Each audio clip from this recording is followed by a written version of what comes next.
You are listening to It Ends With Us, authored by Colleen Hoover and narrated to you by Audiobooks with Keeper of Lost Stories. I would take a minute to thank everyone who has subscribed and liked and commented on this channel because, to be honest, some days I don't feel like filming and I have a very busy schedule, and it is very difficult for me to film these and be motivated to film these because I do not get anything out of it except your response, and that means a lot. And that is the only reason I'm continuing this channel, even though sometimes I want to give up. So thank you again. Let's begin the next part of this audiobook.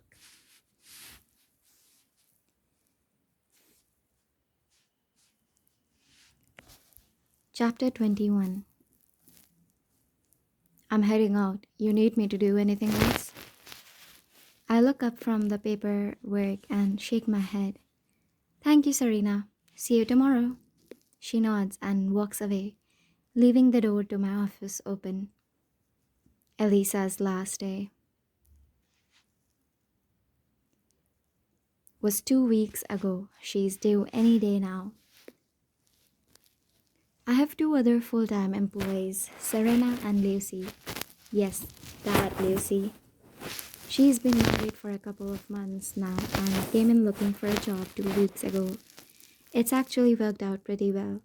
She keeps herself busy, and if I'm here when she is, I just keep my office door shut so I don't have to listen to her sing.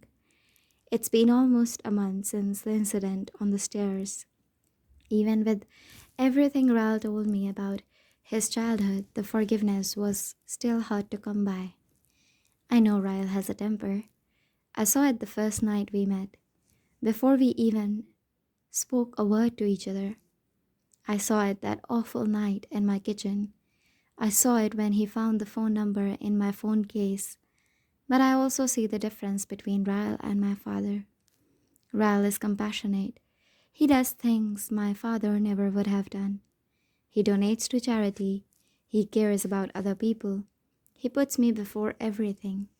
Ryle would never in a million years make me park in the driveway while he took the garage. I have to remind myself of those things. Sometimes the girl inside of me, the daughter of my father, is really opinionated. She tells me I should not have forgiven him. She tells me I should have left the first time, and sometimes I believe that voice. But then the side of me that knows Ryle understands that marriages are not perfect. Sometimes there are moments that both parties regret, and I wonder how I would feel about myself had I just left him after that first incident. He never should have pushed me, but I also did things I wasn't proud of. And if I had have just left, would that not be going against our marriage vows, for better or for worse? And if I'd have just left, would that not be going against our marriage vows, for better or for worse? I refuse to give up on my marriage that easily. I'm a strong woman. I have been around abusive situations my whole life. I will never become my mother. I believe that 100%, and Ryle will never become my father. I think we needed that what happened on the stairwell to happen so that I would know his past and we would be able to work on it together. Last week we got into another fight. I was scared. The other two fights we had gotten into did not end well, and I knew this would be a testament to whether or not our agreement for me to help him through his anger would work. We were discussing his career. He's finished with his residency now, and there is a 3-month specialized course in Cambridge, England, he applied for. He will find out soon, as if he was approved, but that's not why I was upset. It's a great opportunity, and I had never asked him to not to go. 3 months is nothing with how busy we are. So that wasn't even what got me so upset. I became upset when he discussed what he wanted to do after the Cambridge trip was over. He was offered a job in Minnesota at the Mayo Clinic, and he wants us to move there. He said Mass General is rated the second best neurological hospital in the world. Mayo Clinic is number one. He said he never intended to stay in Boston forever. I told him that would have been a good subject to bring up when we discussed our futures on the flight to get married in Vegas. I can't leave Boston. My mother lives here. Elisa lives here. He told me it was only a 5-hour flight and that we could visit as often as we wanted. I told him it was pretty hard to run a floral business when you live several states away. The fight continued to escalate, and both of us were getting angrier by the second. At one point, he knocked a vase full of flowers off the table and onto the floor. We both just stared at them for a moment. I was scared, wondering if I had made the right decision to stay, to trust that we could work on his anger issues together. He took a deep breath and he said, I'm going to leave for an hour or two. I think I need to walk away. When I get back, we will continue this discussion. He walked out the door and, true to his word, he came back an hour later when he was much calmer. He dropped his keys on the table and then walked straight to where I was standing. He took my face in his hands and he said, I told you I wanted to be the best in my field, Lily. I told you this the first night we ever met. It was one of my naked truths. But if I have to choose between working at the best hospital in the world and making my wife happy, I choose you. You are my success. As long as you are happy, I don't care where I work. We will stay in Boston. That's when I knew that I had made the right choice. Everyone deserves another chance, especially the most people who mean the most to you. It's been a week since our fight, and he has not mentioned moving again. I feel bad, like I thwarted his plans in some way, but marriage is about compromise. It's about doing what's best for the couple as a whole, not individually. And staying in Boston is better for everyone in both of our families. Speaking of families, I look over at my phone right as a text from Elisa comes through. Elisa, are you finished up at work yet? I need your opinion on furniture. Me, be there in 15 minutes. I don't know if it's the impending delivery or the fact that she's not currently working, but I'm pretty sure I have spent more time at her house this week than I have at my own. I close up the shop and head toward her apartment. When I step off the elevator, there is a note taped to her apartment door. I see my name written across it, so I pull it off the door. Lily, on the 7th floor, apartment 749A. She has an apartment here just for extra furniture? I know they are rich, but even that seems a little excessive for them. I get on the elevator and press the button for the 7th floor. When the doors open, I head down the hall toward apartment 749. When I reach it, I have no idea if I should knock or just go inside. For all I know, someone could live here, probably one of her people. I knock on the door and hear footsteps from the other side. I'm shocked when the door swings open and Ryle is standing in front of me. Hey, I say, confused. What are you doing here? He grins and leans against the doorframe. I live here. What are you doing here? I glance at the pewter number plate next to the door and then back at him. What do you mean you live here? I thought you lived with me. You've had your own apartment this whole time? I would think an entire apartment would be something a husband would bring up to his wife at some point. It's a little unnerving. Actually, it's ludicrous and deceptive. I think I might be really angry at him right now. Ryle laughs and pushes off the doorframe. Now he's filling up the entire doorway as he lifts his hands to the frame over his head and grips it.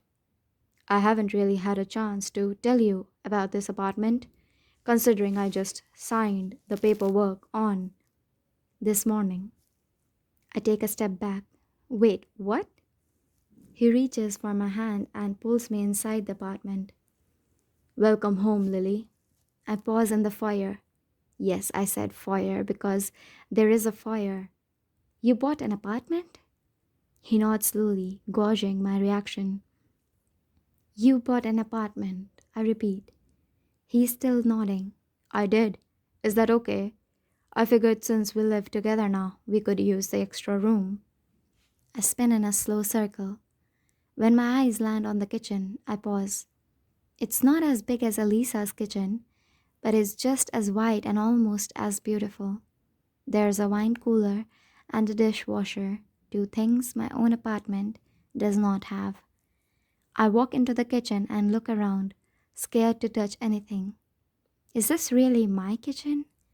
This can't be my kitchen. I look in the living room at the cathedral ceilings and the huge windows overlooking Boston Harbor. Lily, he says from behind me, you are not mad, are you?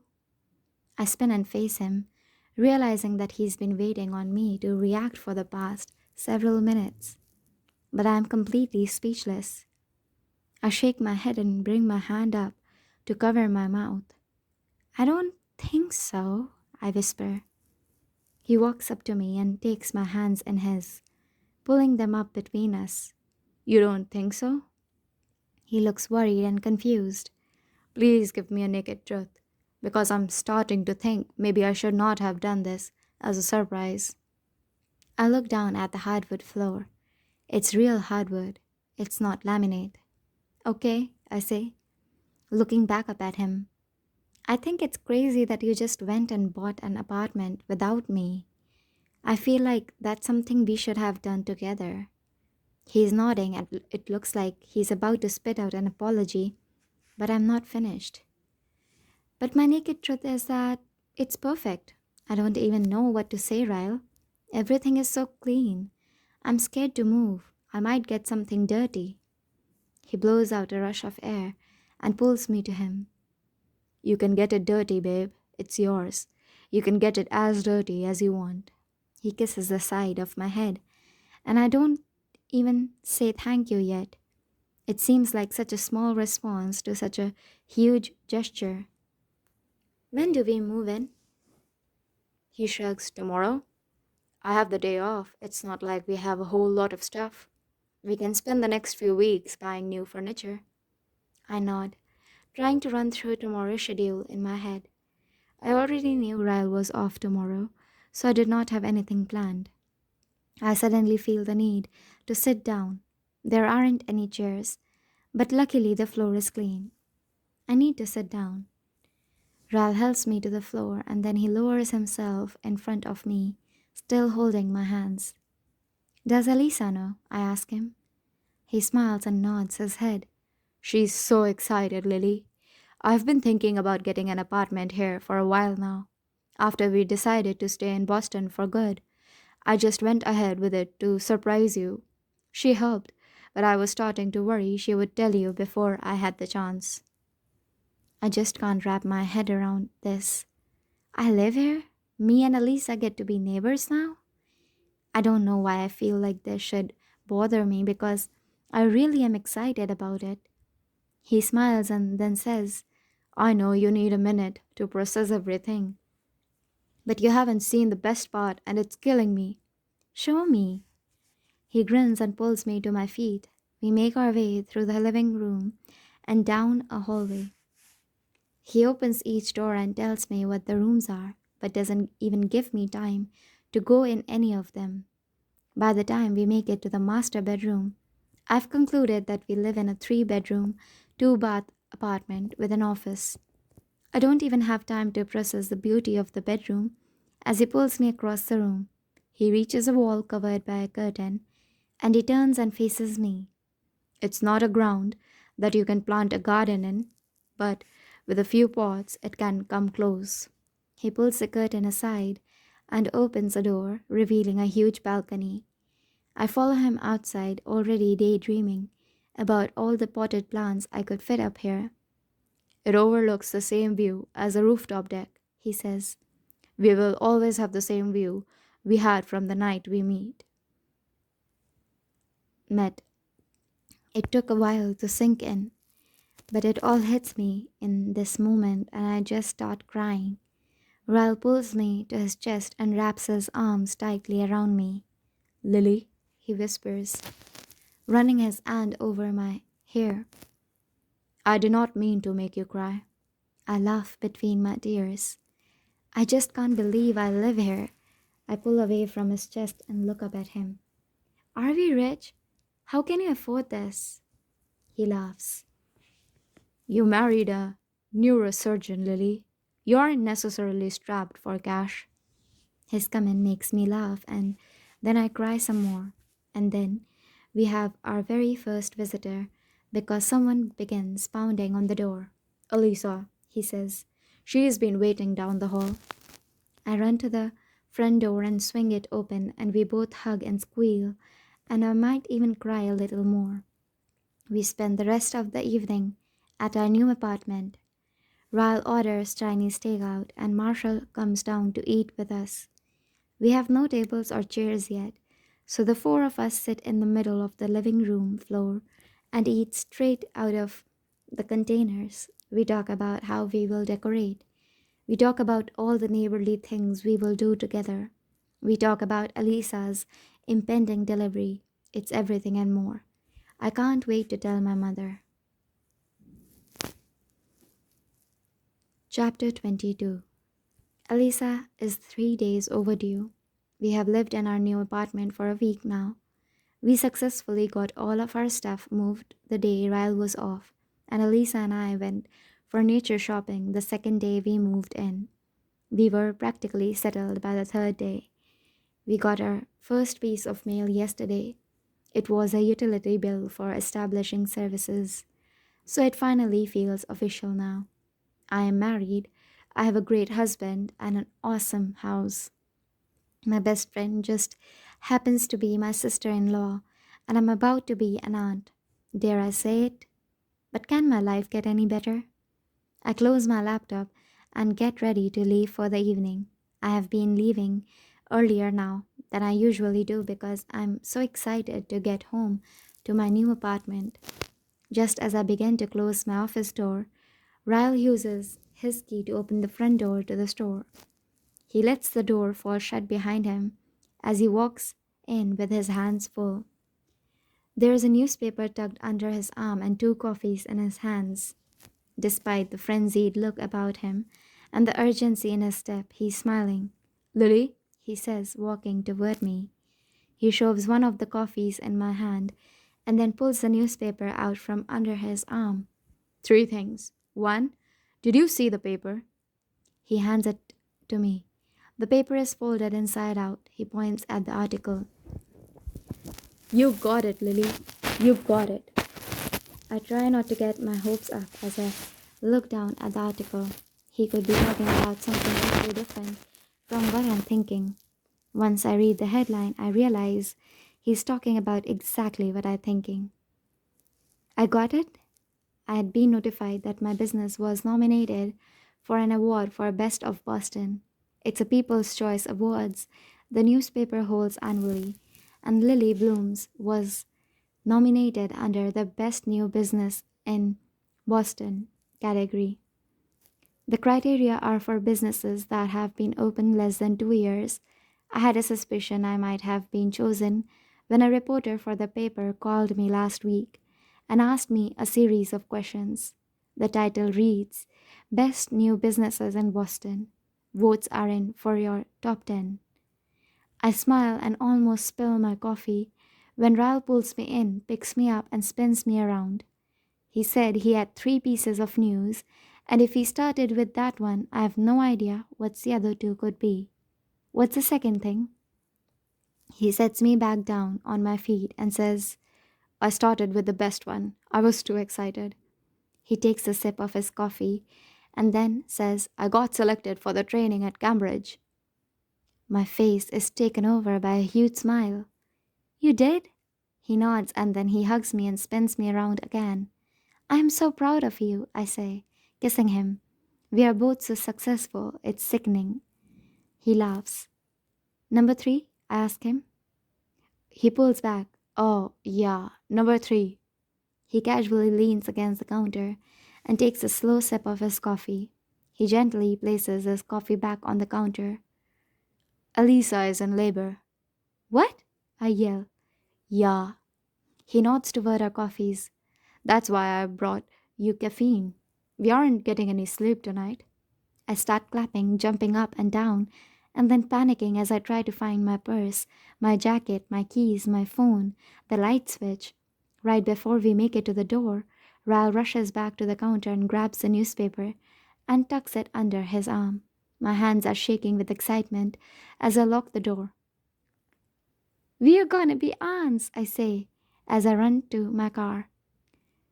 Ryle laughs at my joke and says, Uncles, Lily, we are gonna be uncles. Marshall calmly steps out into the hallway. Ryle and I both perk up and wait for the news. It's been quiet in there for the past half an hour. We have been waiting to hear Elisa scream in agony, a sign she delivered. But there were no sounds at all, not even the cries of a newborn. My hands go up to my mouth, and seeing the look on Marshall's face has me fearing the worst. His shoulders just start shaking and tears pour out of his eyes. I'm a dad. And then he punches the air. I'm a dad. He hugs Ryle and then me and says, Give us 15 minutes and you can come inside to meet her. When he closes the door, Ryle and I are both releasing huge sighs of relief. We look at each other and smile. You were thinking the worst too, he asks. I nod and then hug him. You are an uncle, I say, smiling. He kisses my head and says, You too. Half an hour later, Ryle and I are both standing next to the bed, watching Elisa hold her new baby. She's absolutely perfect, a little too new to tell who she looks like yet, but she's beautiful regardless. You want to hold your niece? Elisa says to Ryle. He kind of stiffens up like he's nervous, but then he nods. She leans over and puts the baby in Ryle's arms, showing him how to hold her. He stares down at her nervously and then walks over to the couch and takes a seat. Have you guys decided on a name yet? He asks. Yes, Elisa says. Ryle and I both look at Elisa and she smiles, teary-eyed. We wanted to name her after someone Marshall and I both think the world of. So we added an E to your name. We are calling her Riley. I instantly look back over at Ryle and he blows out a quick breath like he's a little in shock. He looks back down at Riley and just starts smiling. Wow, he whispers. I don't know what to say. I squeeze Elisa's hand and then walk over and take a seat next to Ryle. I've had a lot of moments when I thought I could not love him more than I already do, but once again I'm proven wrong. Seeing the way he looks at his new baby niece makes my heart expand. Marshall sits down on the bed next to Elisa. Did you guys hear how quiet Isa was through the whole thing? Not a single peep. She did not even take drugs. He put his arms around her and lies down next to her on the bed. I feel like I'm living in that movie Hancock with Will Smith and I'm about to find out I'm married to a superhero. Ryle laughs. She's kicked my ass a time or two growing up. I would not be surprised. No cussing around, Riley, Marshall says. Ass, Ryle whispers to her. We both laugh and then he asks me if I want to hold her. I make like I have grabby hands because waiting for my turn has been killing me. I pull her into my arms and I'm shocked by how much love I have for her already. When are mom and dad coming in? Ryle asks Elisa. They will be here by lunch tomorrow. I should probably get some sleep then. Just got off a long shift. He looks back at me. You coming with? I shake my head. I want to hang out for a little while longer. Just take my car and I will catch a cab home. He kisses me on the side of my head and then rests his head against mine as we both look down at Riley. I think we should make one of these, he says. I glance up at him, not sure if I heard him correctly. He winks. If I'm asleep when you get home later, wake me up. We'll start on it tonight. He tells Marshall and Elisa goodbye, and Marshall walks him out. I glance over at Elisa and she's smiling. I told you he would want babies with you. I grin and walk back over to her bed. She scoots over and makes room for me. I hand Riley back to her and we snuggle together on her bed and watch Riley sleep like it's the most magnificent thing we have ever seen. Chapter 22. It's 3 hours later and after 10 o'clock when I make it back home. I stayed with Alisa for another hour after Ryle left and then we went back to my office to finish up a few things so that I don't have to go in for the next 2 days. Whenever Ryle has a day off, I try to coincide my own days off with his. The lights are off when I walk through the front door, so that means Ryle is already in bed. The entire drive home, I thought about what he had said. I wasn't expecting this conversation to come up so soon. I'm almost 25, but I had it in my head it would be at least a couple of years before we started trying for a family. I'm still not certain I'm ready for it yet, but knowing it's now something he wants someday has put me in an incredibly happy mood. I decide to make myself a quick bite to eat before waking him up. I haven't had dinner yet and I'm starving. When I flip on the kitchen light, I scream. My hand goes to my chest and I fall against the counter. Jesus Christ, Ryle! What are you doing? He is leaning with his back against the wall next to the refrigerator. His feet are crossed at the ankles and his eyes are narrowed in my direction. He's flipping something over in his fingers, staring at me. My eyes fall to the counter to his left and I see an empty glass that probably recently held scotch. He drinks it on occasion to help him fall asleep. I look back at him and there's a smirk on his face. My body instantly grows warm at the smile because I know what comes next. This apartment is about to become a frenzy of clothes and kisses. We have christened nearly every room since we moved in here, but the kitchen is one we haven't tackled yet. I smile back at him, my heart still beating erratically from the shock of finding him here in the dark. His eyes fall to his hand, and I notice he's holding the Boston magnet. I brought it from the old apartment and stuck it on this fridge when we moved in. He places it back on the fridge and taps it. Where do you get this?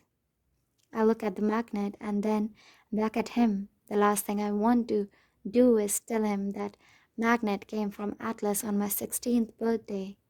It would only bring up an already sore subject, and I'm too excited for what's about to come next between us to give him the naked truth right now.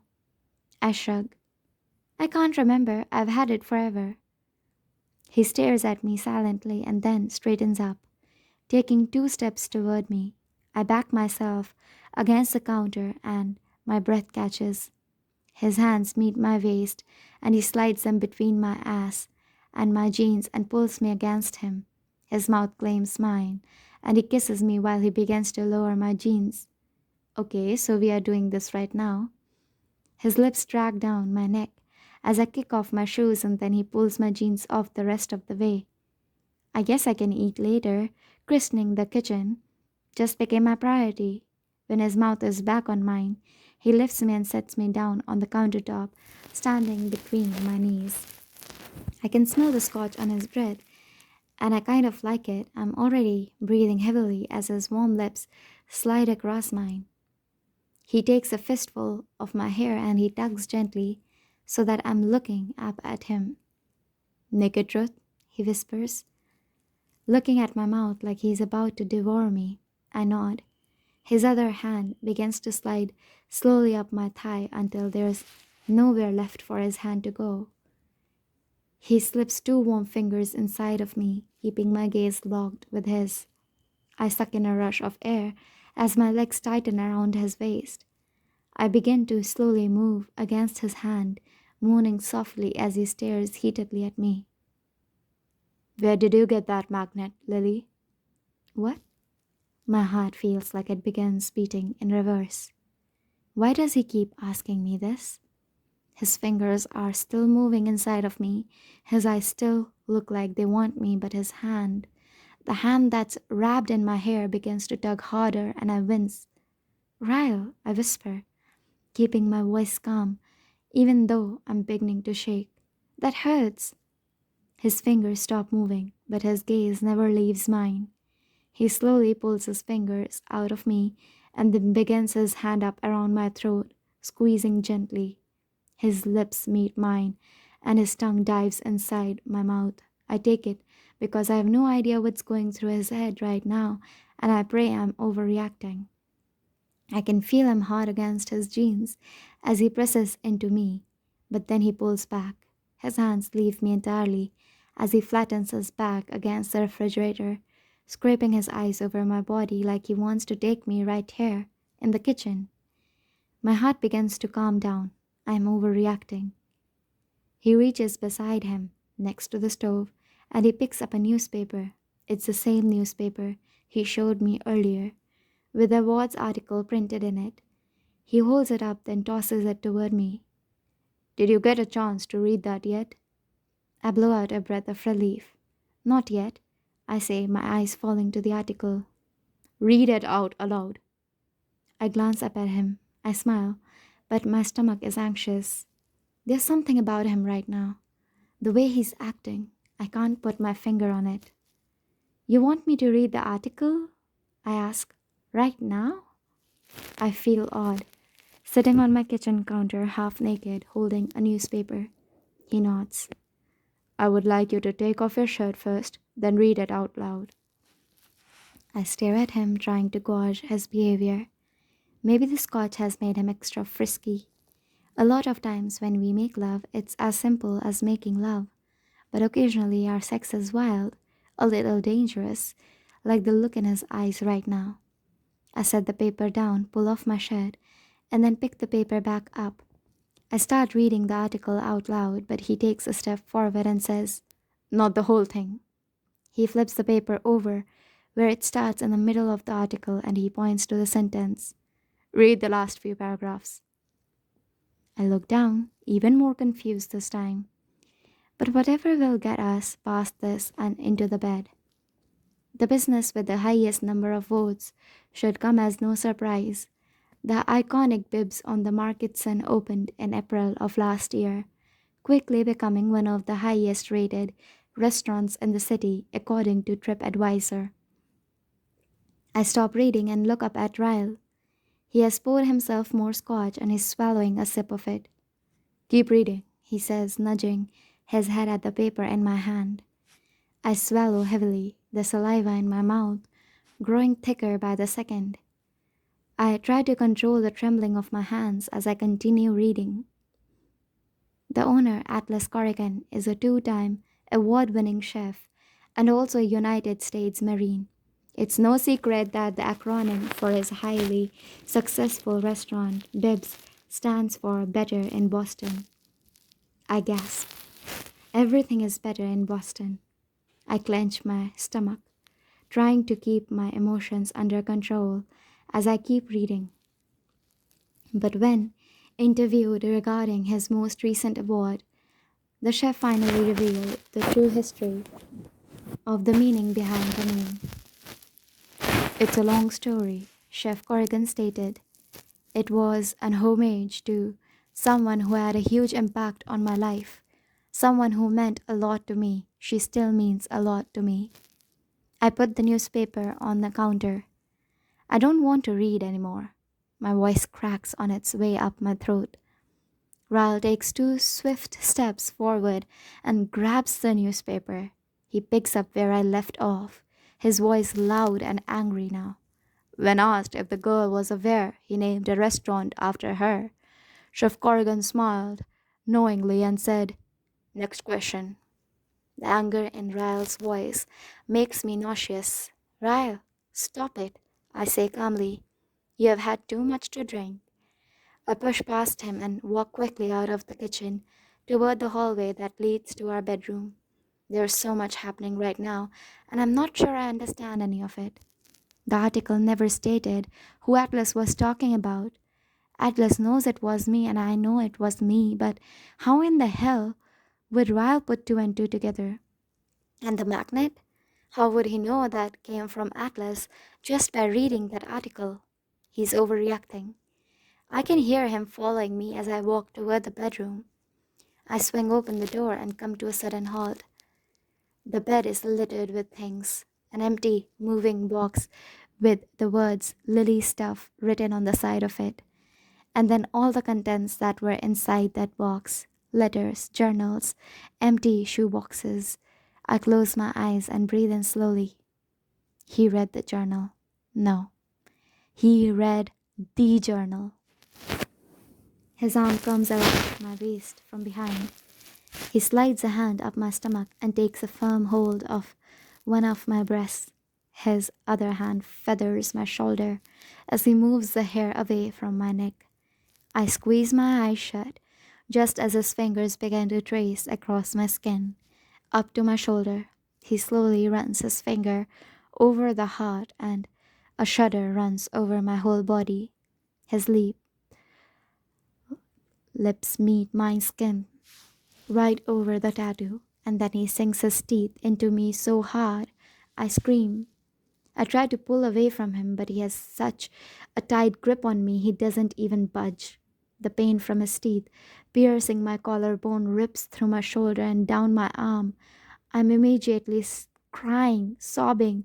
"Ryle, let me go," I say, my voice pleading. "Please, walk away." His arms are cutting into mine as he holds me tightly from behind. He spins me, but my eyes are still closed. I'm too scared to look at him. His hands are digging into my shoulders as he pushes me toward the bed.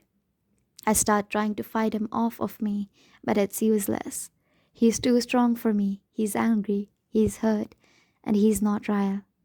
My back meets the bed, and I frantically scoot back toward the headboard, trying to get away from him. "Why is he still here, Lily?" His voice isn't as composed as it was in the kitchen.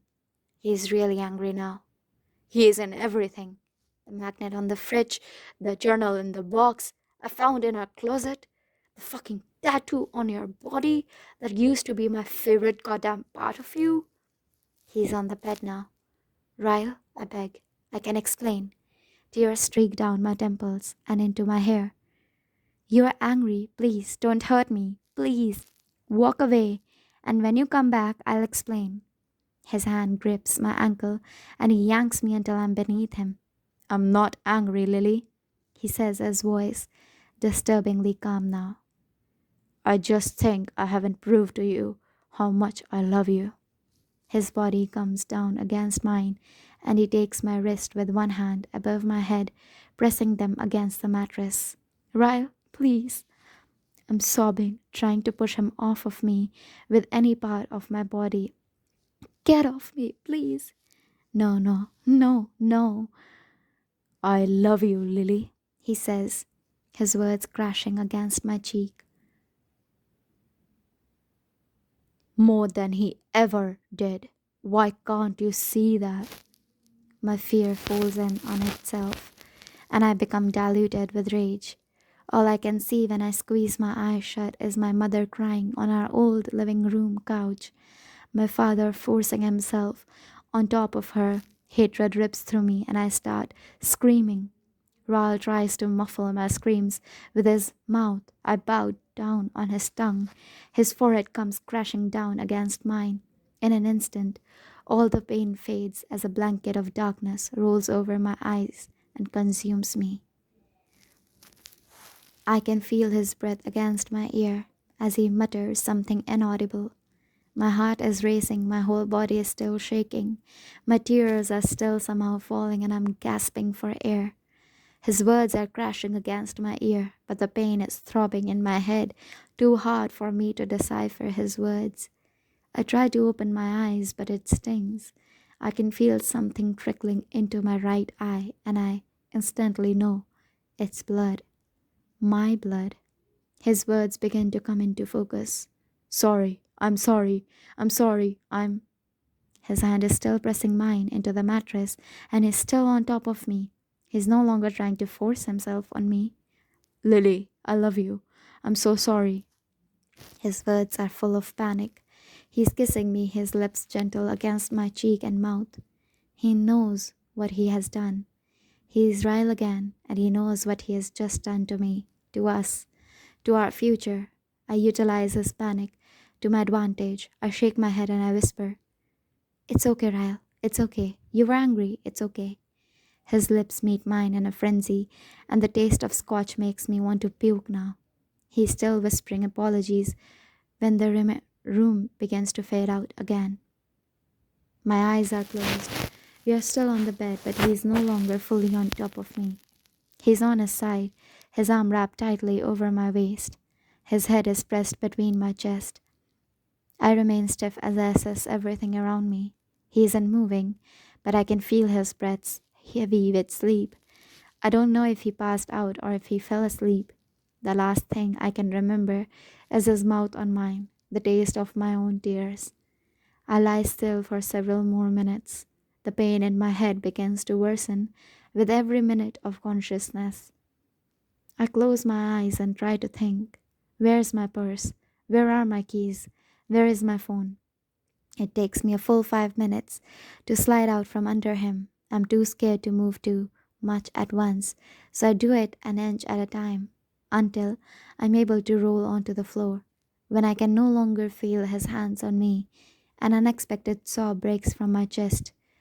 I slap my hand over my mouth as I pull myself to my feet and run out of the bedroom. I find my purse and my phone, but I have no idea where he put my keys. I frantically search the living room and kitchen, but I can barely see anything. When he headbutted me, it must have left a gash on my forehead because there's too much blood in my eyes and everything is blurry. I slide to the floor near the door, growing dizzy. My fingers are shaking so hard. It takes 3 tries to get the password right on my phone. When I have the screen up to dial a number, I pause. My first thought is to call Elisa and Marshall, but I can't. I can't do that to them right now. She just gave birth to a baby a matter of hours ago. I can't do this to them. I could call the police, but my mind can't even process what all that entails. I don't want to give a statement. I don't know that I want to press charges, knowing what this could do to his career. I don't want Elisa mad at me. I just don't know. I don't completely rule out eventually notifying the police. I just don't have the energy to make that decision right now. I squeeze the phone and try to think. My mother. I start to dial her number, but when I think of what this would do to her, I start to cry again. I can't involve her in this mess.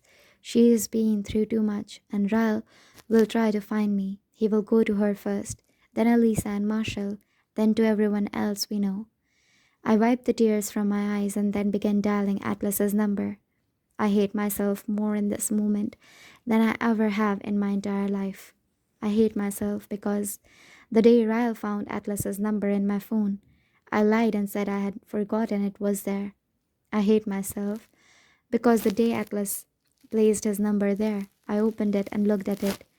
I hate myself because deep down inside I knew there was a chance that I might one day need it. So I memorized it. Hello? His voice is cautious, inquiring. He does not recognize this number. I immediately start crying when he speaks. I cover my mouth and try to quiet myself. Lily? His voice is much louder now. Lily, where are you? I hate myself because he knows the tears are mine. Atlas, I whisper, I need help. Where are you? He says again. I can hear panic in his voice. I can hear him walking, moving stuff around. I hear a door slam on his end of the phone. I will text you, I whisper, too scared to keep speaking. I don't want Ryle to walk and wake up. I hang up the phone and somehow find the strength to still my hands while I text him my address and the access code for entry. Then I send a second text that says, "Text me when you get here. Please don't knock." I crawl to the kitchen and find my pants, struggling back into them. I find my shirt on the counter. When I'm dressed, I go to the living room and I debate opening the door and meeting Atlas downstairs. But I'm too scared I won't be able to make it down to the lobby alone. My forehead is still bleeding and I feel too weak to even stand up and wait by the door. I slide to the door, clenching my phone in my shaky fist and staring at it, waiting for his text. It's an agonizing 24 minutes later when my phone lights up. Here. I scramble to my feet and swing open the door. Arms wrap around me and my face is pressed against something soft. I just start crying and shaking and crying. "Lily," he whispers. I've never heard my name spoken so sadly. He urges me to look up at him. His blue eyes scroll over my face, and I see it happen. I watch the concern vanish as he darts his head up to the apartment door. Is he still in there? Rage. I can feel the rage come off of him, and he starts to step toward the apartment door. I grab his jacket in my fist. "No, please, Atlas. I just want to leave." I see the pain roll over him as he pauses, struggling to decide whether to listen to me or burst through the door. He eventually turns away from the door and wraps his arms around me. He helps me to the elevator and then through the lobby. By some miracle, we only run into one person and he is on his phone and facing the other direction. By the time we make it to the parking garage, I start to feel dizzy again. I tell him to slow down and then I feel his arm wrap under my knees as he picks me up. Then we are in the car. Then the car is moving. I know I need stitches. I know he's taking me to the hospital. But I have no idea where the next words out of my mouth are. "Don't take me to Mass General. Take me somewhere else." For whatever reason, I don't want to risk the chance of running into any of Ryle's colleagues. I hate him. I hate him in this moment more than I've ever hated my father. But concern for his career still somehow breaks through the hatred.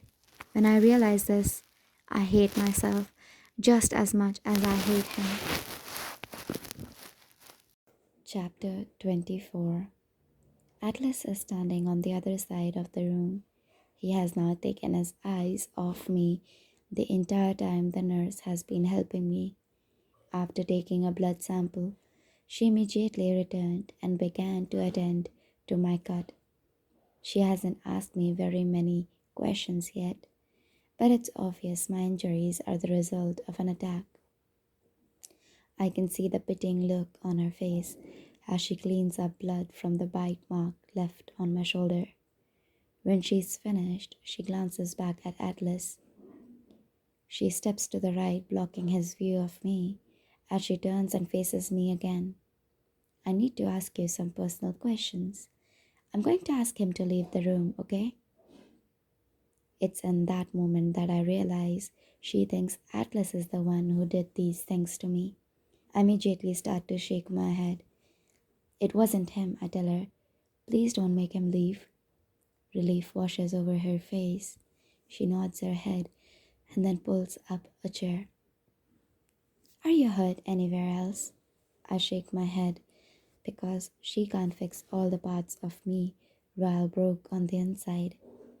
"Lily," her voice is gentle, "were you raped?" Tears fill my eyes and I see Atlas roll across the wall, pressing his forehead against it. The nurse waits until I make eye contact with her again to continue speaking. "We have a certain examination for these situations. It's called a SANE exam. It's optional, of course, but I highly encourage it in your situation." "I wasn't raped," I say. "He did not." "Are you sure, Lily?" the nurse asks. I nod. "I don't want one."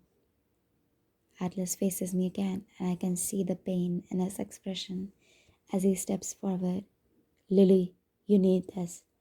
His eyes are bleeding. I shake my head again. Atlas, I swear. I squeeze my eyes shut and lower my head. I am not covering for him this time. I whisper. He tried, but then he stopped. If you choose to press charges, you will need. I don't want the exam, I say again, my voice firm. There's a knock on the door, and the doctor enters, sparing me from more pleading looks from Atlas. The nurse gives the doctor a brief rundown of my injuries. She then steps aside as he examines my head and shoulder. He flashes a light into both of my eyes. He looks down at the paperwork again and says, I would like to rule out a concussion, but given your situation, I don't want to administer a CT. We would like to keep you for observation instead. Why don't you want to administer a CT? I ask him. The doctor stands up. We don't like to perform x-rays on pregnant women unless it's vital. We will monitor you for complications, and if there are no further concerns, you will be free to go. I don't hear anything beyond that. Nothing. The pressure begins to build in my head, my heart, my stomach. I grip the edges of the exam table I'm sitting on, and I stare at the floor until they both leave the room. When the door closes behind them, I sit, suspended in frozen silence. I see Atlas move closer. His feet are almost touching mine. His fingers brush lightly over my back. Did you know? I release a quick breath, then drag in more air. I start shaking my head, and when his arms come down around me, I cry harder than I knew my body was even capable of. He holds me the entire time I cry. He holds me through my hatred. I did this to myself. I allowed this to happen to me. I am my mother. I want to leave, I whisper. Atlas pulls back. They want you to monitor. Lily, I think you should stay. I look up at him and shake my head. I need to get out of here. Please, I want to leave. He nods and helps me back into my shoes. He pulls off his jacket and wraps it around me. Then we walk out of the hospital without anyone noticing. He says nothing to me as we drive. I stare out the window, too exhausted to cry, too in shock to speak. I feel submerged. Just keep swimming. Atlas does not live in an apartment. He lives in a house, a small suburb outside of Boston called Wellesley, where all the homes are beautiful, sprawling, manicured, and expensive. Before we pull into his driveway, I wonder to myself if he ever married that girl, Casey. I wonder what she will think of her husband bringing home a girl he once loved who has just been attacked by her own husband. She will pity me. She will wonder why I never left him. She will wonder how I let myself get to this point. She will wonder all the same things I used to wonder about my own mother when I saw her in my situation. People spend so much time wondering why the women don't leave. Where are all the people who wonder why the men are even abusive? Isn't that where the only blame should be placed? Atlas parks in the garage. There is not another vehicle here. I don't wait for him to help me out of the car. I open the door and get out on my own, and then I follow him into his house. He punches in a code on an alarm and then flips on a few lights. My eyes roam around the kitchen, the dining room, the living room. Everything is made of rich woods and stainless steel, and his kitchen is painted a calming bluish green, the color of the ocean. If I was not hurting so much, I would smile. Atlas kept swimming, and look at him now. He swam all the way to the effing Caribbean. He moves to his refrigerator and pulls out a bottle of water, walking it over to me. He takes the lid off and hands it to me. I take a drink and watch as he turns the living room light on, then the hallway. Do you live alone? I ask. He nods as he walks back into the kitchen. Are you hungry? I shake my head. Even if I was, I would not be able to eat. I will show you your room, he says. There's a shower if you need it. I do. I want to wash the taste of scotch out of my mouth. I want to wash the sterile smell of hospital off of me. I want to wash away the last 4 hours of my life. I follow him down the hallway and to a spare bedroom where he flips on the light. There are 2 boxes on a bare bed and more stacked up against the walls. There is an oversized chair against one wall facing the door. He moves to the bed and takes off the boxes, setting them against the wall with the others. I just moved in a few months ago. Haven't had much time to decorate yet. He walks to a dresser and pulls open a drawer. I will make the bed for you. He takes out sheets and a pillowcase. He begins making the bed as I walk inside the bathroom and close the door. I remain in the bathroom for 30 minutes. Some of those minutes are spent staring at my reflection in the mirror. Some of those minutes are spent in the shower. The rest are spent over the toilet as I make myself sick with thoughts of the last several hours. I'm wrapped in a towel when I crack the bathroom door. Atlas is no longer in the bedroom, but there are clothes folded on the freshly made bed, men's pajama bottoms that are too big for me and a t-shirt that goes past my knees. I pull the drawstring, tie it, and then crawl into bed. I turn the lamp off and pull the covers up and over me. I cry so hard I don't even make a noise.